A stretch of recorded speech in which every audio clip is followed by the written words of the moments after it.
Сәлем достар, бүгін біз оразаның 6-шы күніне арналған ас мәзірін ұсынамыз.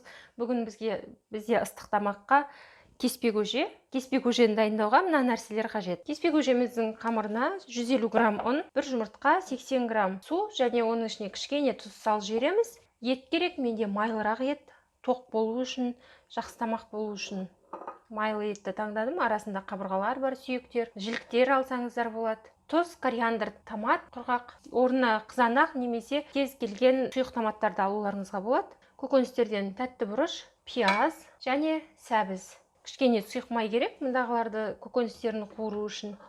Сонымен біз ең алдымен қазанымыз қызып жатқанда тұз араласқан суға 1 жұмыртқаны араластырамыз, шайқайып жібереміз. Жұмыртқамыз жақсы араласып кету үшін. Менде бұл қамыр аса қатты болмайды. Тез жайылып, тез кесіп, кесу бойға мен қайнатуға салып жіберу үшін жұмсақтау етіп билеймін. Ортасына ақырындап құя отырып. Сіздерде 80 грамм емес, егер қаттырақ қылып билеймін дейтін болсаңыздар, 60 грамм, 50 грамм суға да илеуге болады, қап-қатты қылып. Негізінде жұмсақ қылып билесеңіздер де, жұмыртқасы көп, ұны аз, жабыса қоймайды бір-біріне. Тағы да кішкене 20 граммдай ұн қостым. Себебі өте қатты сұйық болып кетті. Мен соған қарағанда ұнды дұрыс өлшемей алған сияқтымын. Ұнды 100 грамм деп өлшеп қойдым ба, білмей қалдым. Немесе суды көптеу алып қойдым ба, дұрыс өлшемей. Негізі грамм қылып емес, кәдімгі миллилитрмен өлшейтін ыдыс болғаны жақсы. Қамырымызды барлық ұнын сіңіргенше илеп аламыз.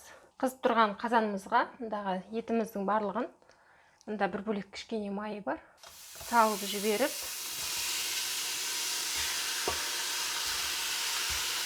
өз майында қуырамыз. Құрғақ қазанға салдық. Майлы етті және осы өз майына қуырамыз. Ет өз майына шығарылып жатыр, қуырылып.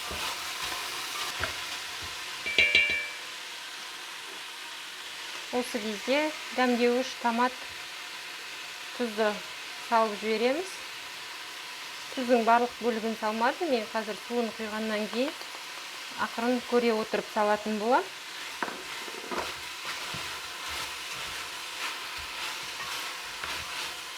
Дәмдеуішпен қосылған қуырылып жатқан еттің иісі керемет. Енді осы табанына жабыспай өзінің бөлген сөлі тартылған кезде су құямыз. Суды қажетінше құйып, қатты отта бір қайнатамыз.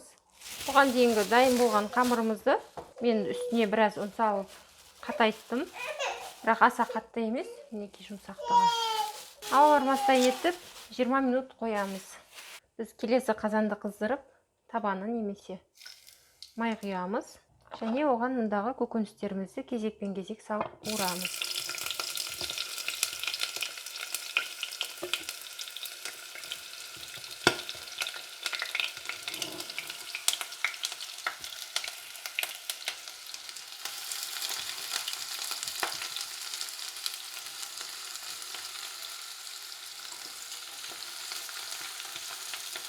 Пиязымызды салдық. Және үкіштен өткізілген сәбізімізді саламыз.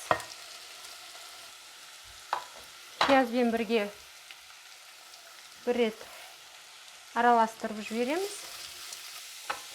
Және тәтті бұрышымызды да салып қуырамыз. Пешті ақырындатамын, орташа отқа қойып. Себебі майда аз қойып қуырғандықтан табанына жабысып қалмау керек. Бізде бұлар тек жұмсарып, бабымен қуырылу керек. Қазанымыз қайнау деңгейіне жетті. Пешті 3-ке қоямыз. Ортадан төмен деңгей және осы отта 1 сағат, 1,5 сағат, 2 сағатқа дейін еті балбырап піскенге дейін қайната береміз. Енді мұндағы тұздығымызға келейік.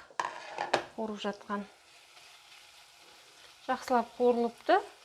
Дәл осы кезде пешті өшіріп қойсақ болады. Бар жоғы 15 минут қуырылды орташа отта. Ешқандай күйдірмей, бұқтырылып қуырылды. Сұрпамыз қайнап жатқанда біз енді салаттың қамына кірісеміз. Ол үшін кез келген батон, жоғары сұрыптан жасалынған ақ батонды 4 бұрыштап турап алып, 60-80 градус шамасындағы пешке қойып, немесе бірдеңені пісіргеннен кейін артына сол нәрседен кейін сала қойып, пешімізге кепкен нан жасап аламыз. Енді біз салатымызды дайындаймыз. Салатымызды дайындау үшін пекин қырыққабаты керек. Оны дара-дара жұмсақ жерлерін алып, жуып алдық, суын ағызып қойдық. Ірімшік керек, жұмсақ ірімшік. Енді моцарелла. Қияр керек, бірнеше қызанақ керек, жүгері керек, консервіленген. 40 килограмм су керек, фильтрден өткен болуы мүмкін, қайнатылған су болуы мүмкін. 1-2 шай қасық зәйтүн майы керек, жарты шай қасық бұрыш, жарты шай қасық тұз, 1-2 тіс сарымсақ және кептірілген нан. Бұған дейін кептіріп алған батонымыз керек, және жарты шай қасық өте аз мөлшерде қосамыз. Сірке қышқылы керек, 2 тамшы қоссақ жеткілікті. Сірке қышқылын қосып алдық, және майонез керек. Ең бірінші соусымызды дайындап қоюдан бастаймыз. Суға кішкене ғана 2 тамшыдай сірке қышқылын қостық. Оған 2-3 ас қасық көлемінде майонез араластырамыз, немесе қаймақ, немесе йогурт араластыруларыңызға болады. Және оған 1-2 шай қасық көлеміндегі зәйтүн майын қосамыз. Зәйтүн майынан кейін мұндағы сарымсағымыз, тұзымыз, бұрышымызды қосамыз. Соусымызды жақсылап араластырамыз, біркелкі масса болғанша. Блендермен шайқап жіберулеріңізге болады. Ол кезде мұндағы сарымсақтары біркелкі масса болады, тіптен сүйкімді болады жеуге. Ендігі кезекте біз тәрелкемізге барлық нәрсені орналастырып, кесіп және орналастырып бастаймыз. Ең астына пекин қырыққабатын қолымызбен жұлып, пышақ тигізбегеніміз жөн. Егер біркелкі болғанын қаласаңыздар, пышақпен кесуге болады. Ал бұл нәрсеге пышақ тигізбесе, ол барлық пайдалы нәрсесін сақтайды деп жазады. Қазір мен мына жерде бір тәрелкенің көлемінде ғана көрсетемін. Осылай орналастырамыз. Енді кезекте ірімшігімізді 4 бұрыштап турап аламыз, және осының бетіне тағы да орналастырамыз, қырыққабатымыздың бетіне. Бұдан кейін кезекте қиярды мына жерінен 4 бөлікке бөлеміз, және осылай үстіне турай қоямыз. Қиярдан кейін қызанақты турап саламыз, дәл сондай 4 бұрышты етіп.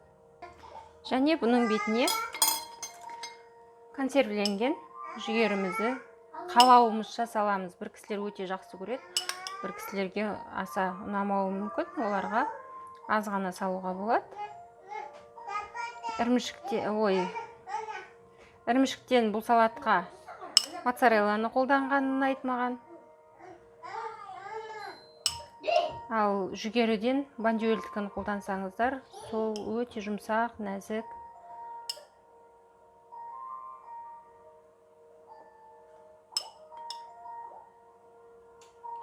Салып болдық. Енді бұның бетіне мұндағы кепкен нандарымызды саламыз. Кепкен нанымызды салып болғаннан кейін мұндағы дайындаған соусымызды құйып шығамыз бетіне. Бетіне қалаған аскөгіңізді сеуіп жіберіп, әсіресе укроппен өте дәмі жақсы үйлеседі. Столға ұсына беруіңізге болады. Салатымыз дайын. Енді қамырымызды алып, ұн себелеп отырып, аса жұқада емес, аса қалыңда емес етіп жаямыз, күлшелеп аламыз. Қамырымызды жұқада емес, қалыңда емес етіп 4 бұрышты етуге, шамамыз келгенше 4 бұрыштылап жайдым. Және кішкене бір 10-15 минутқа осы ашық күйінде қалдырамын, кішкене кебу керек. Енді біздің қамырымызды кесеміз. Қамырымыз біраз тұрды, әзір келіп оны тесіп кетті бізге. Енді аламыз да бұны оқтауымызға орап аламыз. Ортасынан кесеміз. араларын ашып жіберіп, ұнды өте аз себеміз жайған кезде, себебі біздің сорпамыз қою болып кетпеу керек. Және осыны жіңішкелеп кесіп шығамыз. Кесіп болдық. Қолымызбен кішкене салып, енді қатты қайнап тұрған қазанымызға, сорпамызға салып 5 минуттай пісіріп аламыз. Қатты қайнап жатқан сорпамызға алып, мұндағы қамырдың біраз бөлігін саламыз. Қоюырақ сорпаны қаласаңыздар, одан молырақ салуға болады. Бір араластырып жібереміз. 4 минут қайнатсаңыздар сол жеткілікті. 4 минутта пісіп қалады. 3 минут қайнады. Енді бұған дейін дайындап қойған тұздығымызды бетіне құямыз. Араластырып, пешті өшіреміз. Және ыдысымызға құйып аламыз. Сонымен біздің бүгінгі ауызашарға дайындаған тамағымыз дайын. Кеспе көжеміз және салатымыз. Астарыңыз дәмді болсын, оразаларыңыз қабыл болсын.